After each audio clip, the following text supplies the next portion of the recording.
The hot wind of St. Vitus was scented with the fumes of idling cars. Sofia grabbed Plum's suitcase handle to stop her. "It doesn't make sense that it would be this far down here. We must have passed it." Sofia let go of Plum's suitcase and lifted her thick dark hair up onto her head, puffing out a breath. "No," Marlowe said. "This is it." She gestured at the bench and the crowd of travelers staring at their phones. The single lane the airport had devoted to rideshare cars was clearly not enough. Plum frowned, glancing down at her own phone, trying not to drag the wheels of her bag into her heels. Again. Thank God for Doc Martens. Amen. Plum always dressed for comfort and movement first, and style second. Or rather, third. But even Plum had stepped up her fashion game for the fest, wearing her favorite black skinny jeans and oversized white V-neck men's undershirt with a black tuxedo jacket over the top. Well, the jacket was now draped over her suitcase handle. Unlike Marlowe, Plum felt the heat.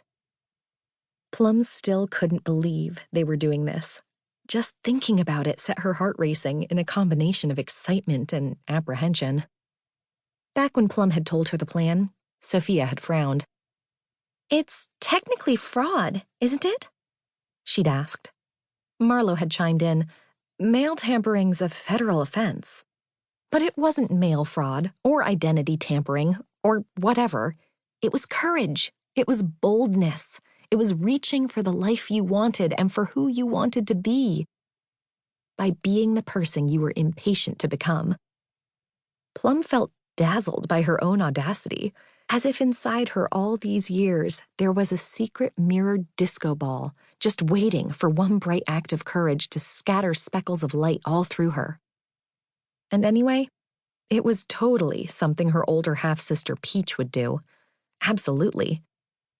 Except for the part where Plum was pretending to be Peach. Peach was famous, an Instagram and TikTok star. To Plum, it seemed like Peach had always been famous. The glow of personal charisma was a force that practically lifted off Peach's seemingly poreless, golden-tan skin, like heat shimmers lifting off hot pavement, so palpable that even as a child, Plum imagined she could see it twining into the air.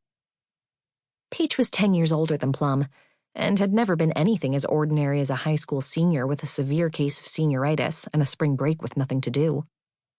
Objectively, Plum recognized that since she'd been only in second grade when Peach was a senior in high school, she probably wasn't accurately remembering how Peach had actually been.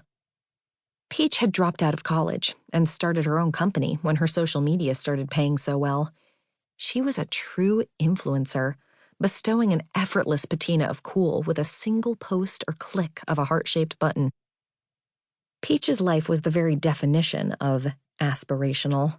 The fancy parties, attending Coachella as a VIP, endorsement deals, modeling gigs, private boats and planes, everything special, flowing to Peach like water flowing downhill.